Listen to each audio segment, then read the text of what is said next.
Darshan bath చేయడానికి వాష్రూమ్లోకి వెళ్తూ ఉండగా అప్పుడే అటువైపుగా వెళ్తున్న సౌమ్య దర్శన్ని చూస్తుంది. ఓహో, బాత్ చేయడానికి వెళ్తున్నావా?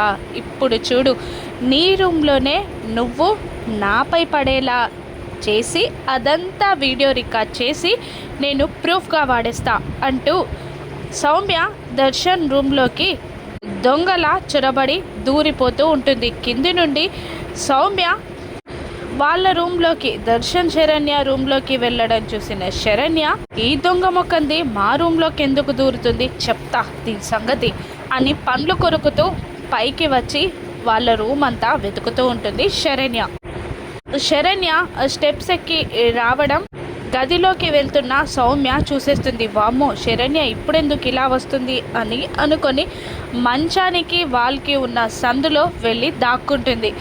శరణ్య రూమ్లోకి వచ్చి రూమ్ అంతా వెతుకుతూ ఉంటుంది. ఈ దొంగ ముఖంది ఎక్కడికి వెళ్ళింది, ఇక్కడికే కదా వచ్చింది అని వెతుకుతూ ఉంటుంది శరణ్య.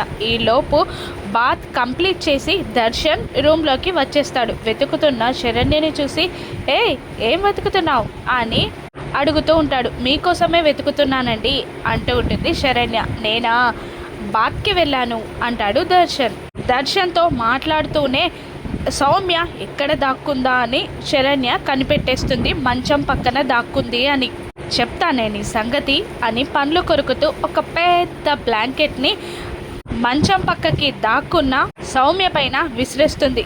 ఒక్కసారిగా బ్లాంకెట్ మీద పడేసరికి అరవలేక నోరు మూసుకొని అమ్మా అని అరుస్తుంది లోపల సౌమ్య.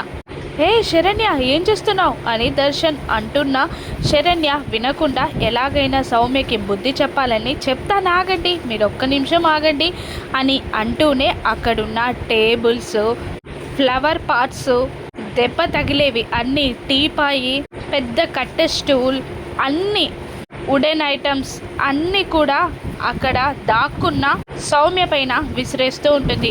తగిలే దెబ్బలకి గట్టిగా అరవలేక నోటికి చెయ్యి అడ్డం పెట్టుకొని తనలో తానే మూలుగుతూ ఉంటుంది సౌమ్య ఆ రూమ్లోనే ఉందని దర్శన్ కనిపెట్టగలడా? ఇలా ఎందుకు చేస్తున్నావని దర్శన్ అడిగితే శరణ్య సమాధానం ఏంటో రాను ఎపిసోడ్స్లో చూద్దాం. Thank you for watching.